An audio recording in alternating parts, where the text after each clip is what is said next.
So, welcome to Sophia Le Rendu. I'm sure I pronounced it incorrectly. Sophia Le Rendu, but you did There quite you go, good. Rendu. Le Rendu. Sophia Le Rendu. Mais oui. So nice to have you here on Ordinary Visionaries. We had not met before. You've been on my list for a while, I assume.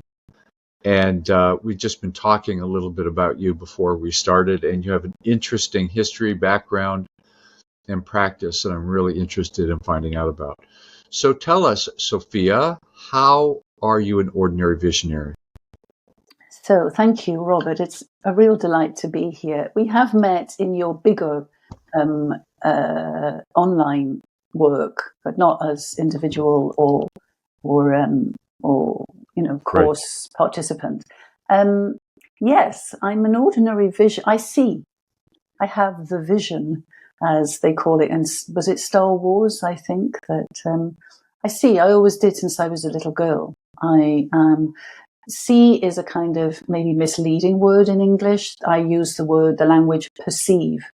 So I perceive a person's energy directly, which means that, Carlos Castaneda talked about it in his extensive writing about being able to perceive the energy field of a person. Some people call it an aura. I call it an energy field because I have later, obviously, I have a background in the oldest science on the planet, which is traditional Chinese medicine.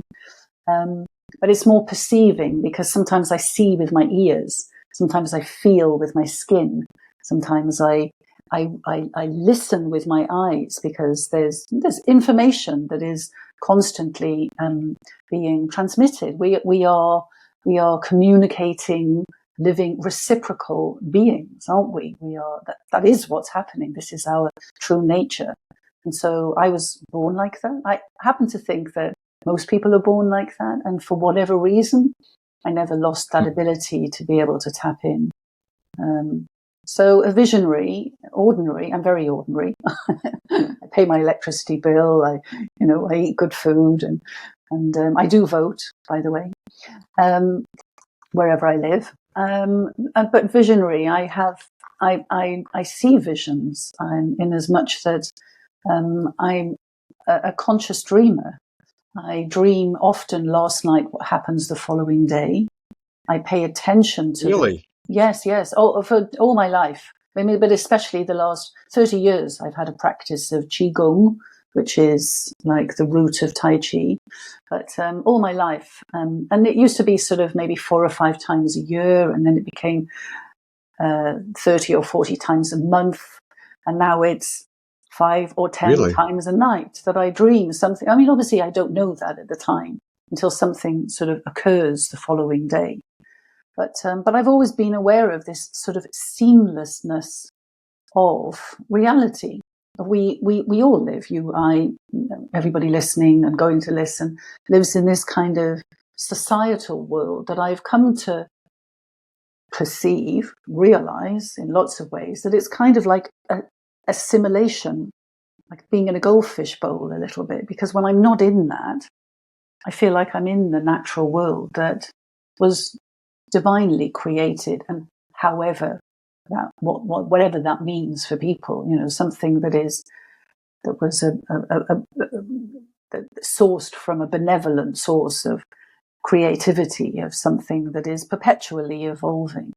So everyone has their talents, their abilities, their intelligences, their predilections, but you tune into people in a different kind of way. So you see auras, you see energy, you see things that other people don't see. I do.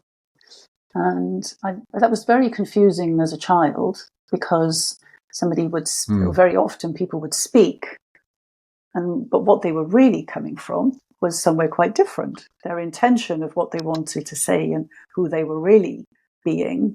And then, then there'd be this sort of superficial comment or question or interaction. And so I did get quite confused as a kid and realized that Well, through a friend of mine, somebody in my community growing up in a live music scene, teenagers said, "Oh, so what's that about then?" And pointed to Carlos Castaneda and helped me to realize that without being schizophrenic, that I was aware of two worlds, and that I actually, in fact, always had been, and that there was nothing wrong with it either. I think one of the reasons that maybe I separated was because I thought that there was something wrong with one of them. But I think, and then later I came to learn about patterns. I studied traditional Chinese medicine after a big breakup in my marriage, and the shock of it all propelled me. I was living in South Kensington in London at the time. The shock of it propelled me, luckily, in the same week, synchronistically, to these wonderful events that were happening in a college. And I met the most amazing teachers who really, I literally went from one world of, well, not one world, but one mindset and worldview, if you like, to a completely different, because I kept asking the questions, what was all that about? I was a recipient of domestic violence. My husband was a very high-powered technology consultant at the time, and his path had gone AWOL and kind of took it out on me. It's a long story, but I literally went from there into this other world of information that I thought, I know this. And so I kind of picked up the silent part of me that had never really interacted or articulated or been able to with anybody. And so then I got to learning. It sounds like it was there in embryo waiting to be tapped into other people. So what work did you do before that, before you started doing your, I don't even know the label of what you call your work now. Well, I suppose loosely and as an umbrella, you'd call it energy work. I'm a healer.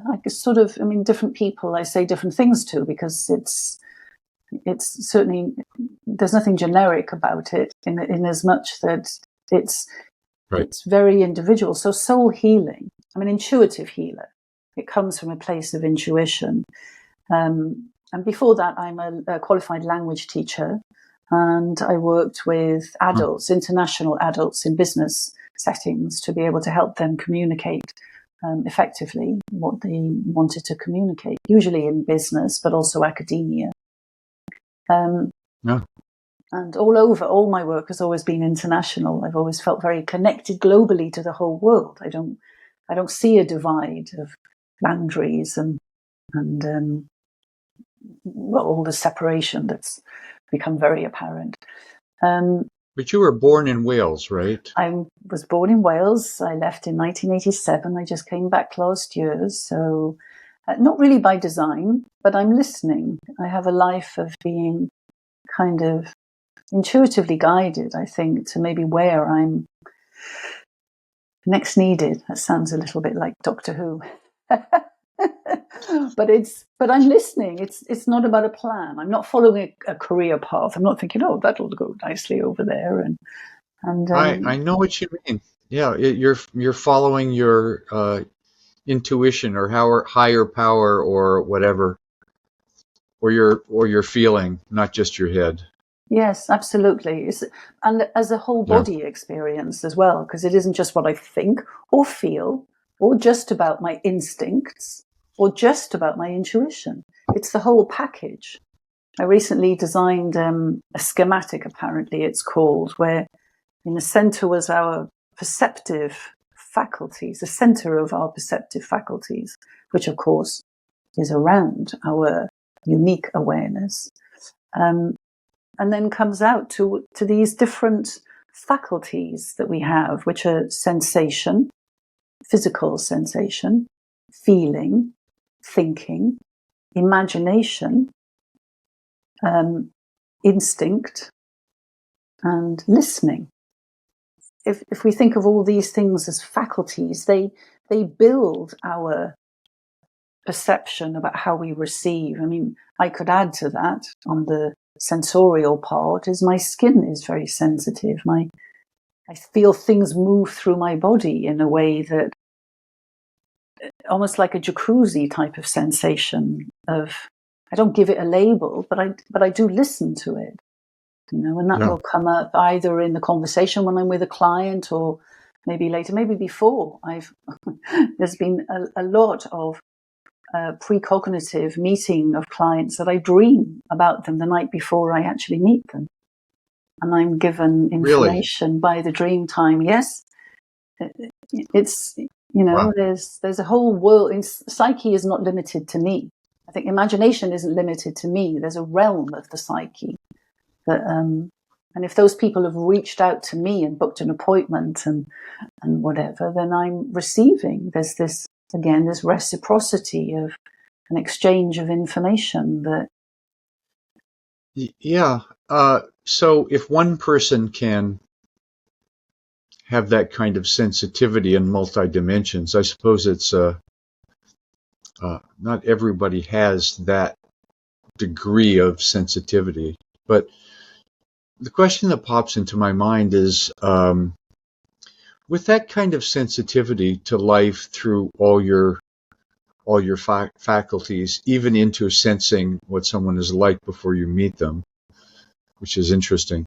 Does that create problems for you as well, being overly sensitive like that?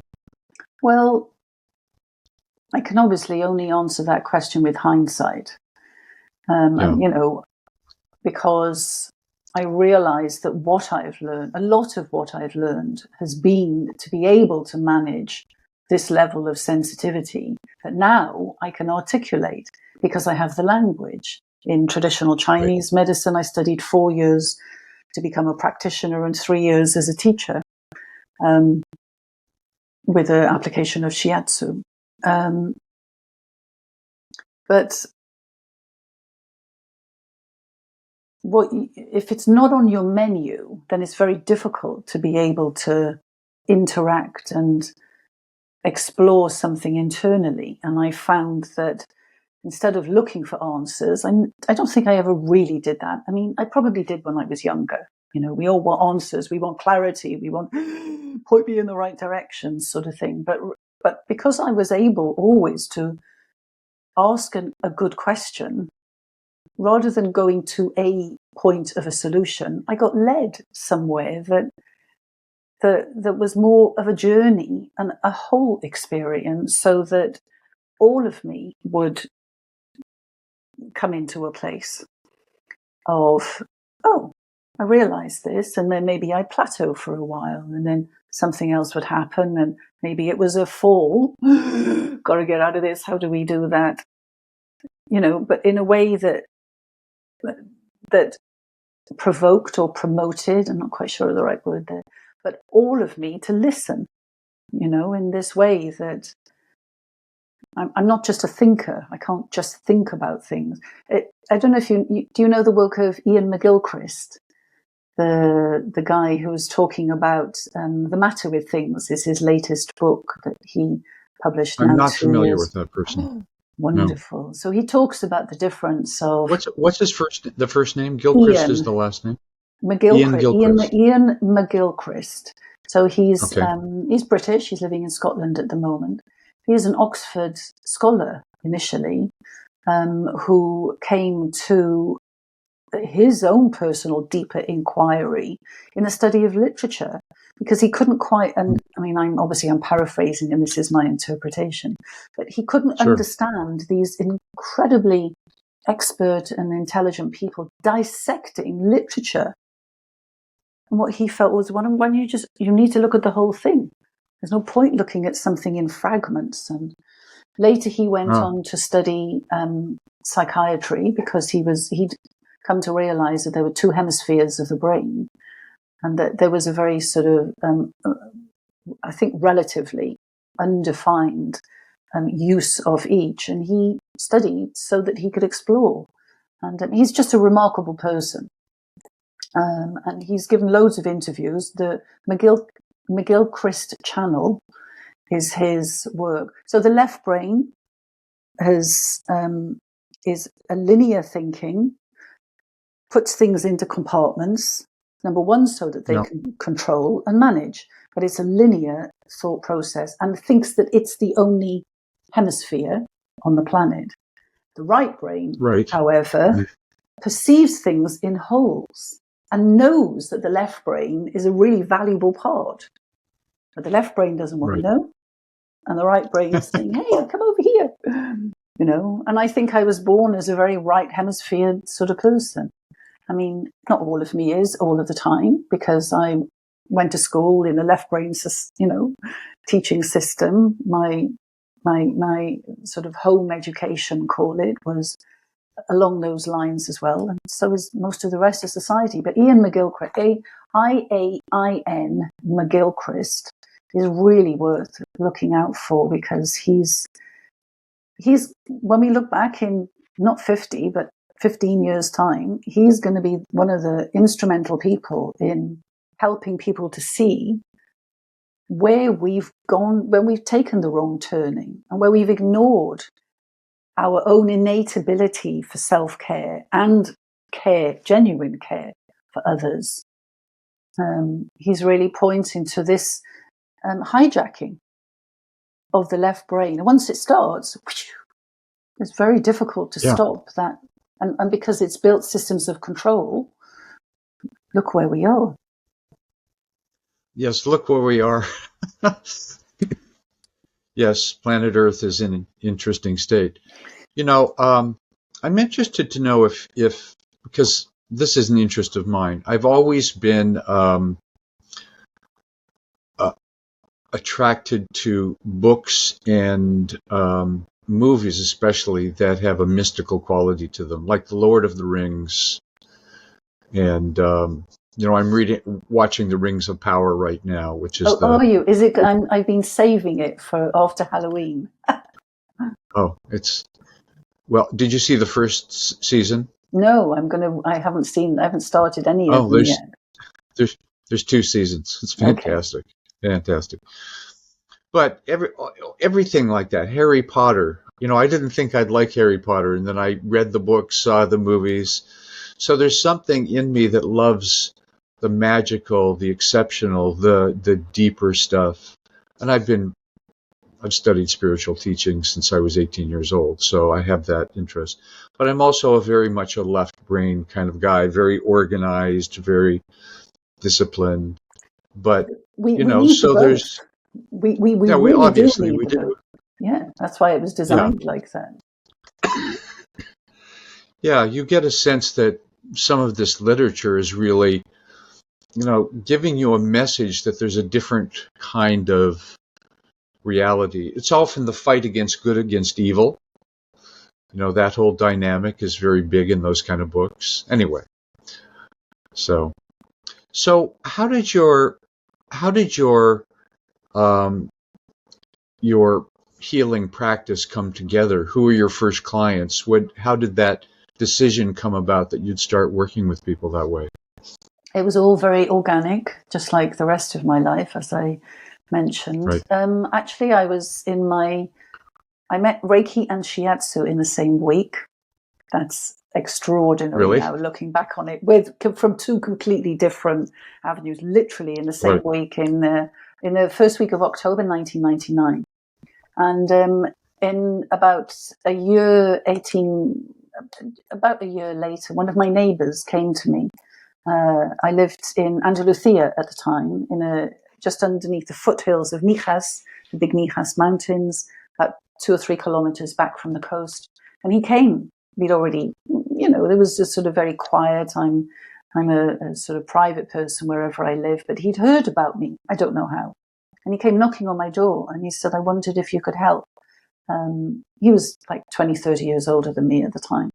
He said, I wonder if you could help. My wife's very ill. I didn't speak very good Spanish at the time, but I wonder if you could come to help. And I knew instantly, Reiki. And I went. To cut a long story short, she had lupus and was terrified of dying. She didn't care about the illness. It was about the fear of dying. And I just, so what do I do here? I kind of contracted, and I'm not equipped to handle. I've never had this experience before. I'm not. And there was just something inside me with, well, that's okay. I don't know. But I will. I just trust that I will be given this information. That is kind of how I'd led my life up until then anyway. But it took this was one of my first experiences, and it took it just went up to a new level instantly, because I went to see her that day in my broken Spanish, made friends with her. He left us alone. And for an hour, I gave her some Reiki, and we talked about meeting the light that the Reiki was pointing. What can you see? Is there something that you're aware of? Because she felt,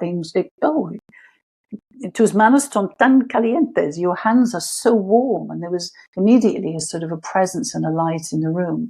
And I said, so who is this presence? And she said, oh, it's my guardian angel. I said, oh, that's right. I said, there we are. Now you've met. And your guardian angel is going to be with you to help you die. I wasn't anything fluffy about words. I just was completely honest and direct, which is how it comes through me. And, Right. and I went 2-3 times a week for the next month, and he came to me after I hadn't seen him for a couple of days, and he came and he said she passed, and she passed so peacefully, and she was so grateful. That was my first experience, being Wow. being available and being That's like being present. thrown in on the deep end of the pool all of a sudden. I mean, someone not with a life problem. I mean, the end of life. Oh. Yeah. So I've helped about 9 or 10 people die over the years, quite directly in that way. I wasn't ever there physically in the last moment. So, but to make the passage, to be at peace with that, their own energy. And that was from being in a hospice in Andalusia with no family and no support. So I was there, but I'd got them into the hospice when I realized what was happening. I'd kind of been, useful in that way, and given them Reiki. And I also work with Australian bushflower essences, which are super potent vibrational medicines. And, homeopathy is a vibrational medicines. Flower essences are in different ways. And the Australians, in my experience, are non-polar, which means that there's no side effect, which can sometimes and often beneficially happen in homeopathy. I know top quality homeopathy practitioners. So that's one side of things. Other people came because I actually went to Where were you living at this time? I was in Andalusia then. I was in the south of Spain, where I did most of my training. I qualified as a Jyutsu practitioner in first 2 years in Marbella, second 2 years in Malaga, with the European Shiatsu school. They were tremendous. The quality of the teachers in the European Shiatsu school was just, I still find it awesome that I was able to, meet with people of that caliber. I've always been really lucky in my teachers, especially when I look around sometimes I happen to look at a website or I hear somebody's experience of, people who are stepping up and, I'm not talking about paper qualifications. I'm talking about who was it? Bill, you probably know this, the guy who said that the quality of the intervention is totally dependent on the quality of the intervenor. It makes a difference it does make a difference. And I was lucky to have those teachers and who showed me how to get out of the way. I think I said to you earlier, I'm actually quite a shy person, even though I'm talking a lot at the moment. That's because you've got good listening. But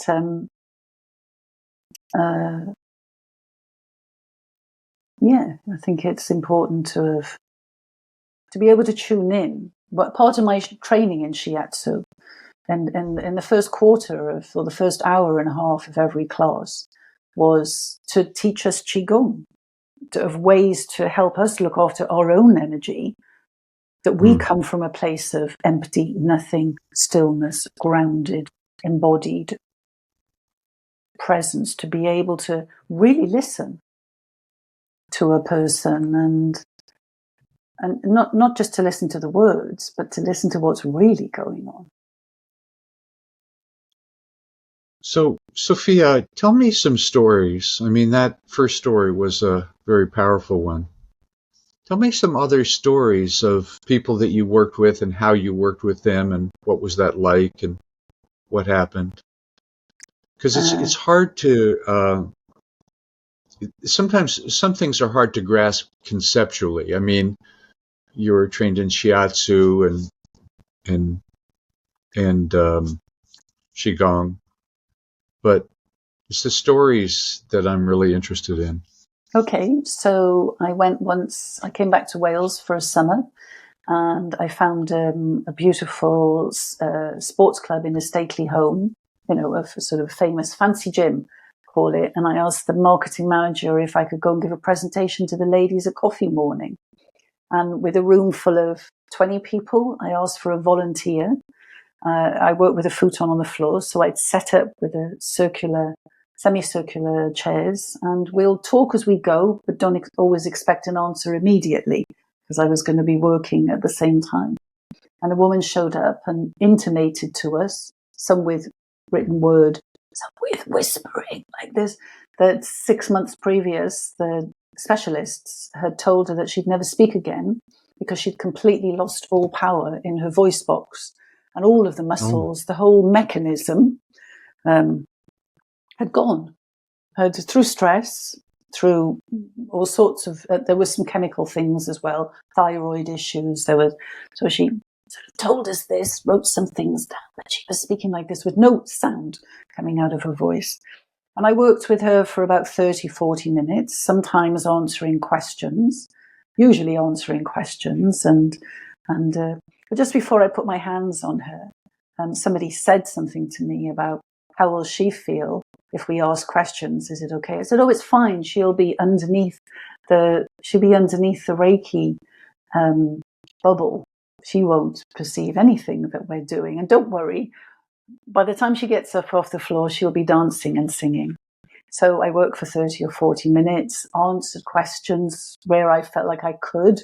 If not, write that one down and I'll come back to you about it afterwards if it was a bit too much for me because I lose myself.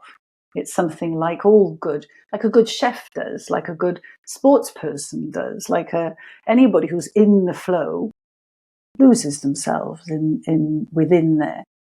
And so I had my hands on, and 30 or 40 minutes later, so I sat back and tapped her on the shoulder and said, we've finished now, but you stay there until you want to. Sat back on my heels and carried on talking. And then she got up and sat down, and I put a blanket around. I already had a glass of water waiting, the good therapist. I was doing a show after all. And you looked around, somebody said something to her, how do you feel? And out of her mouth, she said, you know what? I feel really fun. I haven't felt this relaxed for such a long time. Wow. There was a silence in the room, and she looked at me and she said, thank you so much. Before she realized, oh my God, I'm speaking. And she hadn't spoken for how long? 6 months. 6 months. 6 months, wow. Nothing. And all the specialists had told her that she'd never speak again. Or it was very unlikely. Wow. I mean, specialists never say never, do they? But it was very unlikely because this, and this happened. Because they just didn't have an answer. So that was one story. Another story. It's like seeing magic.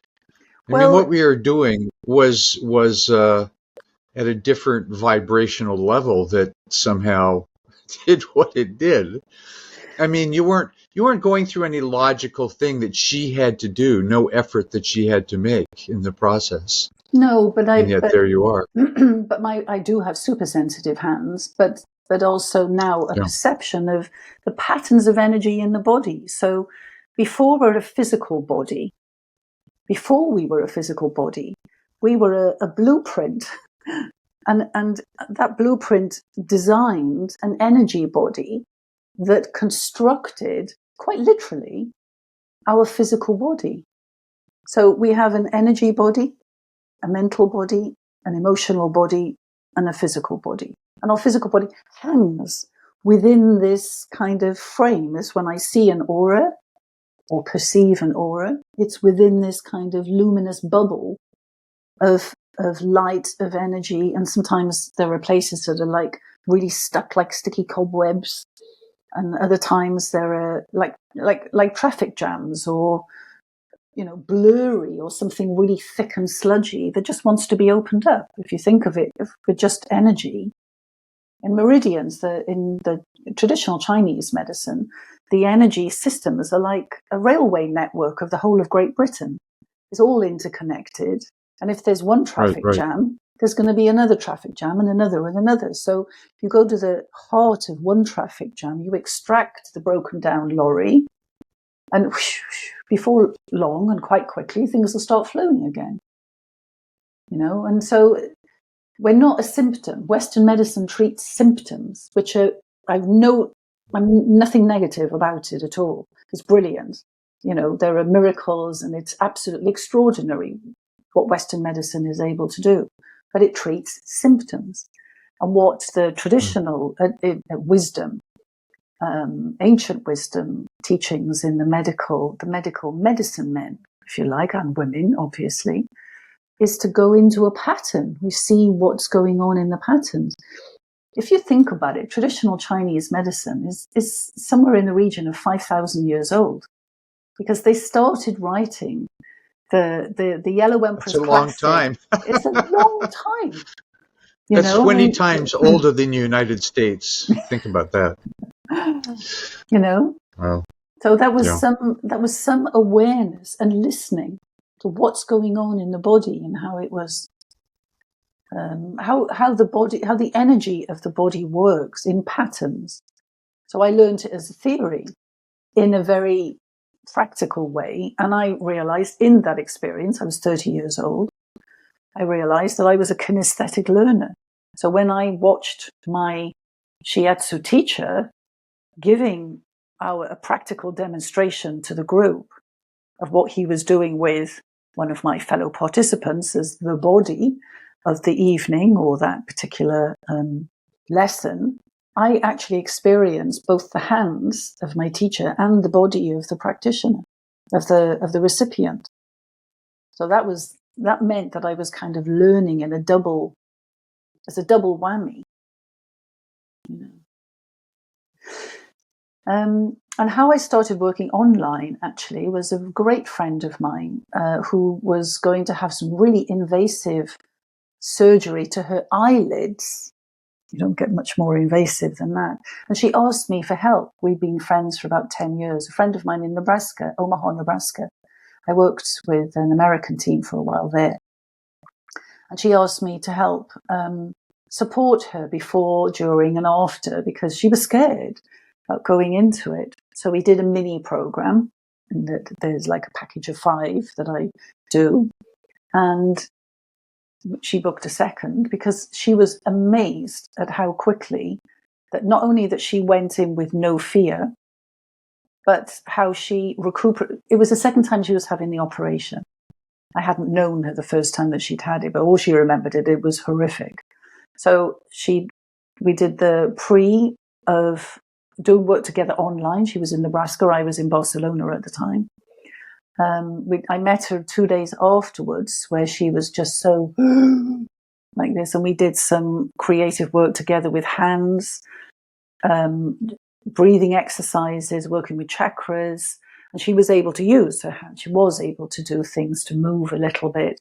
And then post treatment, and all of her doctors were astounded at how quickly she recovered, considering she was 5 or 6 years older than the first operation that she'd had to have. And she introduced me then to her team of co-workers in California. And we started working online together because I hadn't realized at the time how effective it was going to be online, because I'd always worked listening to my hands. Sure. Like I said, it's like the other side of the coin. So it's just as it in itself is a testimony to the magic of working with energy, in that you can be in Colorado, I could be in Barcelona or Wales, and have this unique experience together where I directly perceive what's going on with you, and we do exercises together then. I work with traditional Chinese, but also Japanese medicine. Shin Jyutsu is a different approach, but it works with the energy body to help unblock, realign, restore wholeness, and to enable to help the body, remind the body of its own innate healing capacity. So, loads of stories. Yes. So let's hear more, because the whole thing of working with people online, I mean, all you have got to go on is visual clues, right? No, But those not no, only. No, because if you're sensitive, then some people are seeing sensitive, visually sensitive. Some people are feeling sensitive, and some people are yeah, knowing sensitive. So my basis started before I started my training. I became aware that I was a knowing sensitive, which means that intuition just goes straight to it. I right, don't know how I do that, but right, neither do I always look for my training in traditional Chinese medicine taught me to look for a problem, and then when I met Jyutsu, my training in traditional Japanese medicine, the German guy, I was in Arizona at the time, said, no, Sophia, if you look for a problem, you'll find one. Ain't that the truth? We work with a harmony. So, and then I learned to balance. My practice completely altered. In 2004, I met Jyutsu. So when I approach a system, whether that be an individual person or a group of people or a community, if I'm going to be consulting or doing group coaching or something like that, I don't look for the problem. I don't ask them to come with a problem. I mean, they're going to, because that's how most people come into these things, because I think you've got right, a problem. So, but I equally had in Barcelona, it worked out that people would come because they were curious, because they wanted, well, I like where I am at the moment, but I want to go over there. And actually, I want to do that. And I heard you did blah, blah, blah with so-and-so. And so could you help me with blah, blah, blah? And they were creative enough in their own thinking. So my interest in coaching, I'm fully trained and conversant with spiral dynamics integral also, which is a system to be able to help people reach into and awaken the latent creative intelligences you mentioned earlier, about that we all have these creative intelligences within us, and for whatever reason they've been asleep or blocked or too stressed out to access. And so part of the work is to help people do that as well.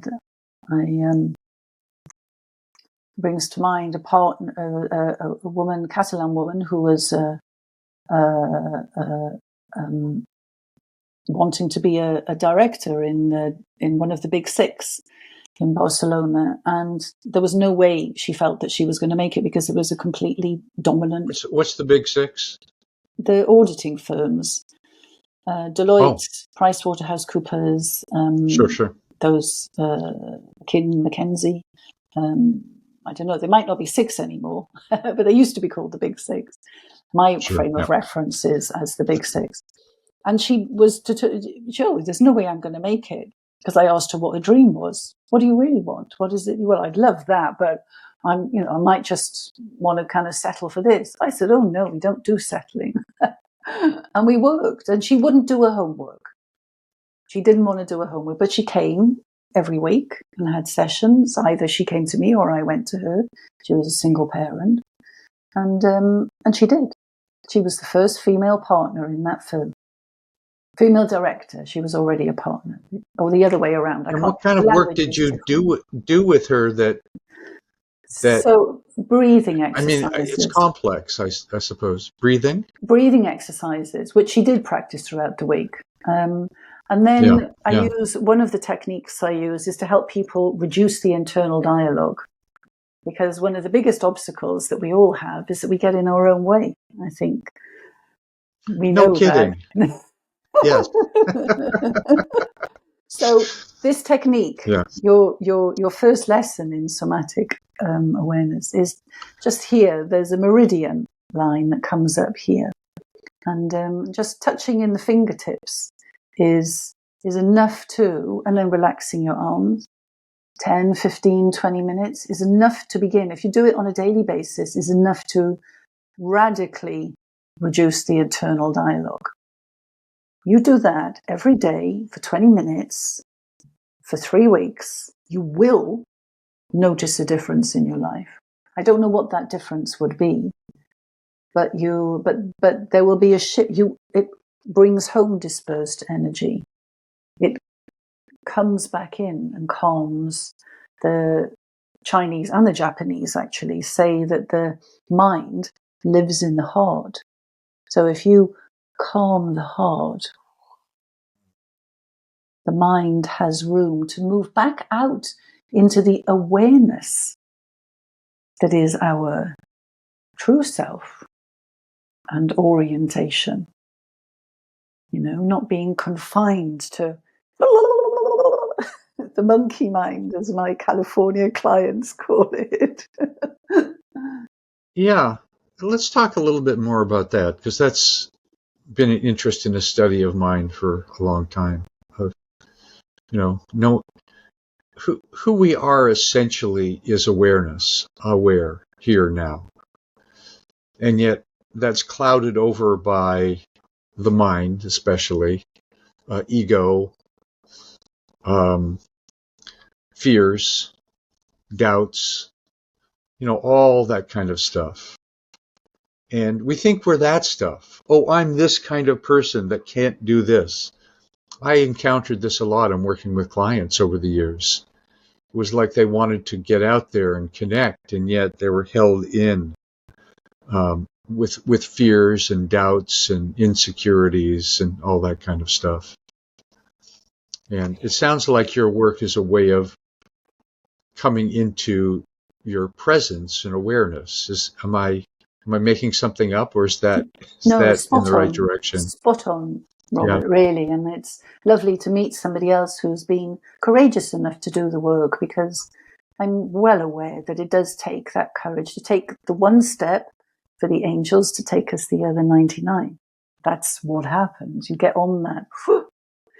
So for me, and to kind of mirror back to you, that language of all those, the ego construct, if you like, the way I framed it once off, from unplanned, was to say that there's a machine robot who's learned to do things, and we could call this the ego. I tend not to use the word ego. I don't really know what I can say that I use, because it's going to be unique with different people. But to use your language, that ego construct is a machine, Robert, where you've learned things. It's like a program, and you've learned to be afraid of things. You learned how to drive a car. You learned how to speak English. You learned everything. Things. You learned everything, and it's all in the machine. Part of who is Robert, and that machine self has got some really valuable parts in it. It's also got some really shitty and sticky parts in it, and some of those programs weren't even put there by you. They were put there into your subconscious, if you like, by school or teachers or parents or advertising, or by mistake, or peer-led, call it discussions, might be bullying or whatever in a school playground or that kind. But there's a machine Robert. Conversely, there is always an organic Robert that doesn't go away. So I'm separating them because there is such a distinction. And what I need to do, or what one needs to do, is to unplug all of those leads of identification into all of those different programs. When we realize that, oh, that's not serving us anymore. I recognized that it did when I was 15 or whatever, and it is an interesting program of learning how to drive a stick shift in America, a manual car, or now I want to drive an automatic, so I'm going to have to rewire. And when we can do this consciously, we give ourselves spaciousness for our awareness to naturally realign and reconfigure who we are. This is nature. Our organic self already does that, or our organic self is always present here now. Awareness of that central part of our perceptive faculties. And then our perceptive faculties lives in the greater awareness of all that is, which is maybe what intuition is, that we can tune in with it or develop it for sure, because I'm no doubt the more that we develop the muscle of relationship and communication with intuition, then we get a stronger hold. We're more present to it. And so when my machine, Sophia, is activated, there's a, oh, I unplug, or I realize, oh, maybe there's something useful in here. Maybe I even go down the rabbit hole with it for a minute, but I don't stay in it. Yeah. Does that make sense? One of the words you said was identification. I mean, we are identified with our body, our mind, our emotions. And that's all, as you say, the machine that's been conditioned since we were little kids, right? So the thing is that machine is very persistent and very automatic, right? So to even if you've been trained, to get to a place where you can just be present in the moment and relax and realize that how everything is right now is just perfect. It's okay. It's all right. Then things sort of, then I found I hit a place of flow. It's just anything I'm doing, I can be aware and things are just working for me. There's no words to really describe this really accurately. It's hard to put language around it. I agree. Yeah. I agree. But I mean, for me, the first thing, and usually it really is the first thing that I do when working with anybody, is let's just have 2 minutes where we sit together with this as a hand technique and just breathe. Maybe mind wants to identify with something. So it's not mind, actually. Let's unpick that. It's attention. Mind is a whole heap of things. Mind has, if you're going to do it as a language lesson, mind has at least 20 different subdivisions and chapters or aspects. So let's use the word attention and put attention just in the fingertips. Just do it now. Attention in the fingertips. And I can feel the merry-go-round of my zzz, because I've been talking a lot and speaking and thinking. And if I just... So already, my body, because I've done it a lot of times, but my body wants to take a deep breath. You just move back a little bit. There's something...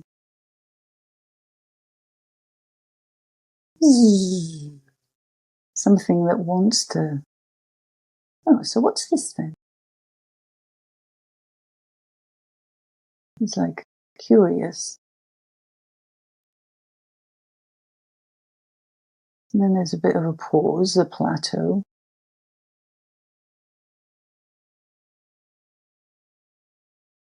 And then actually, probably more aware of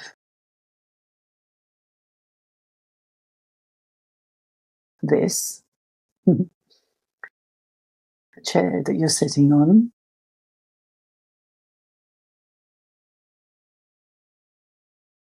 There's other things going on, like the time and the...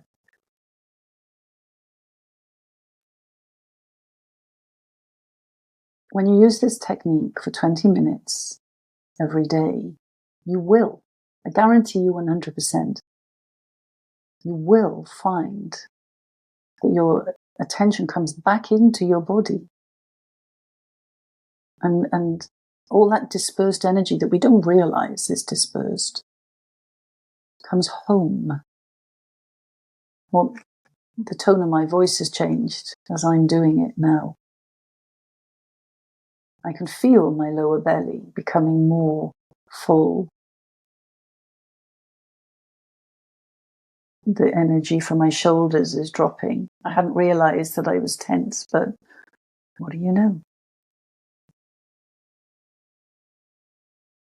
So just this simple practice every day for 20 minutes will, 100% guaranteed, give you a different, an experience of difference in the relationship with your quality of your attention. And when we can create a space and have something like a strategy of the machine and all of its things, good and bad, or good and maybe no longer appropriate, and then some really unnecessary stuff kind of thing in it. That's, oh, I've got, no, I don't want to be thinking like that. Where was I just going? Oh, I want to be here. I want to be present. Because there is no other beauty. There is no other than being connected to right here, right now, with the source of you. I won't say the center of you, because it kind of means different things to different people.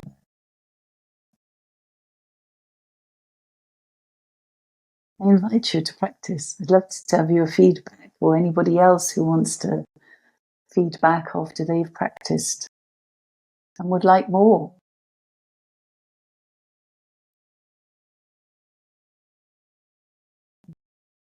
Creating space and listen. Getting space to just be. And listen. It's learning is about listening. It's, for me, life is about listening in a way that is way beyond what I thought when I was first taught to be a language teacher. When I first went through my graduation as a language teacher, and we did listening skills. And I'm not talking about that. I'm talking about listening to life in a way that it comes to me. I don't go and get it. I don't have to work anything out. It's not about calculating or, jumping or speculating or thinking. It's about creating a space to allow for the emergence of what is right here, right now. What is right here irrelevant that I need. It'll come to me.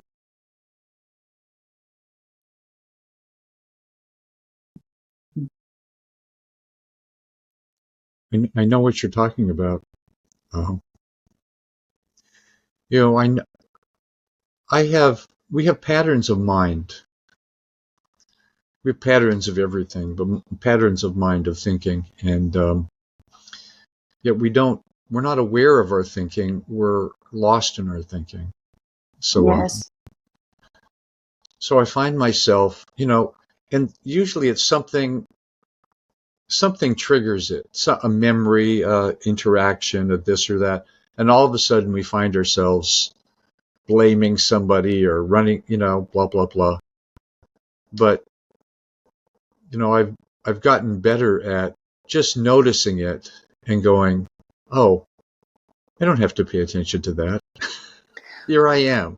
But you can pay attention to what you're paying attention to, but don't be attached to it. Don't plug into it. Don't identify. Don't give it your attention. You can observe it without being attached to it. When you watch a movie, you might be really engaged, but you're not in the movie. If we could only treat our runaway thinking like that, that would be, if we were taught that on the school menu,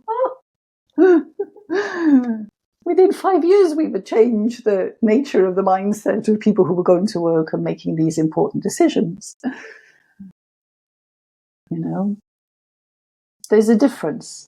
There's a difference between, well, you know what I mean, in that when we are aware and we're in flow, we respond from a place of authenticity, of real power, of generosity, of kindness and consideration, without thinking, when we're really in there.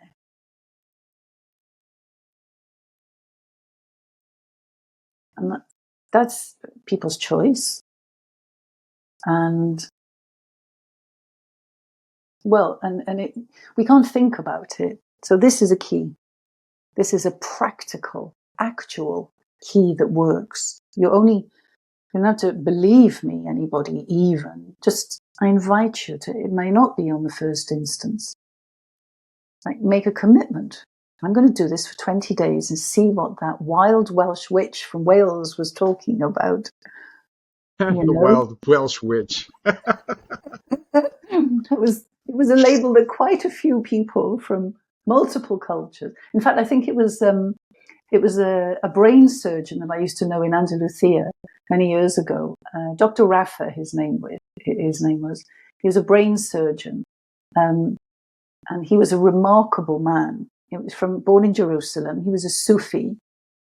And he said, he used to have a pipe in his mouth. He never lit it. He knew I didn't like smoke at the time. He never lit it, but he'd come and I knew him from my meditations. Never smoked it. He used to hold his pipe, a bit like Dr. Sherlock Holmes type of thing, but he never lit it.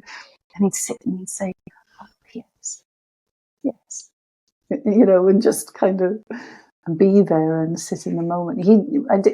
We used to go into the countryside for Sunday lunches, and we go off and have a walk and have Sufi magic, as he put it. And his wife was the most wonderful cook. She was, he was about 5'2", and she was 6'4". It was what?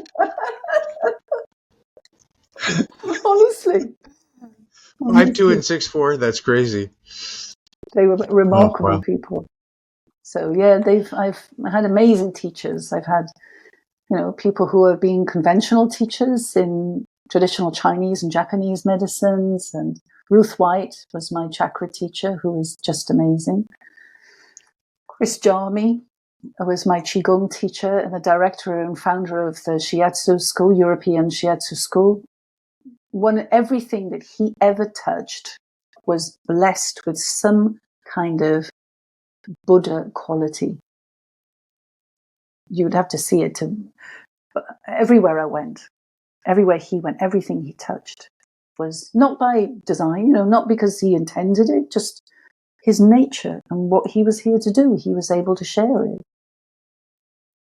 And seemed to be a magnet for those kinds of things, to tune into the kind of teaching that will really be valuable. People, schools, situations.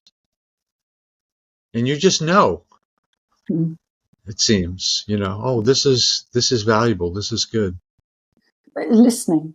Like I said, I really, a long time ago, recognized that it was the most important thing in my life was to listen to guidance, and very much against convention, very much against family tradition, very much against the flow of all sorts of things. But I'm not here to be judged by those people. If that's what they want to do, then I'm just going to have to close off from them and listen, because this is needed. I came here to be with the earth, to be with the world. I did go to a Church in Wales school, which is just up the road, actually, but nobody had to tell me that God existed.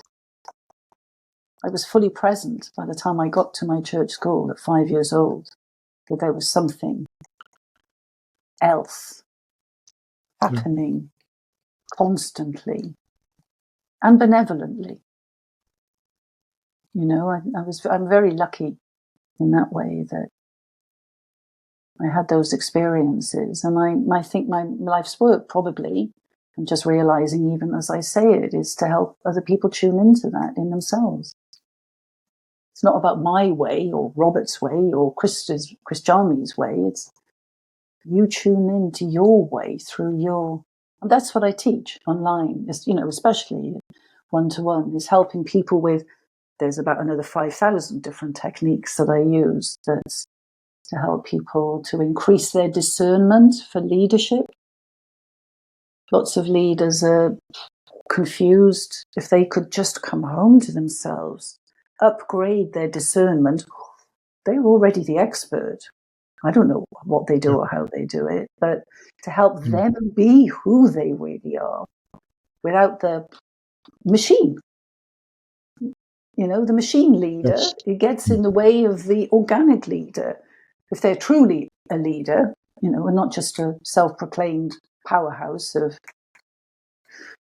status and greed, and we all know what's going on there. Yes. We're totally immersed in the battle of in the current election in the U.S., which is I know. Anyway.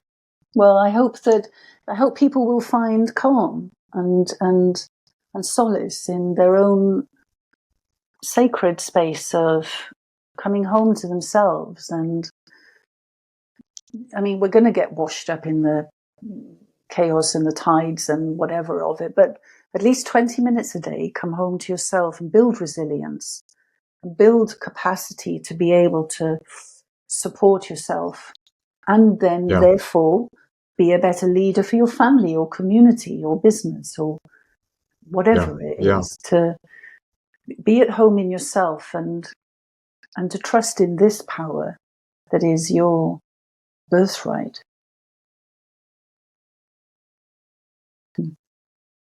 With that, Sophia, I want to thank you very much for doing this interview. It was unlike any other I've done, which is great. And your energy, your clarity, your radiance really comes through. So thank you very much. Thank you for your listening, Robert. Thank you firstly for your invitation. And I'm really delighted to know you. Thank you. Thank you.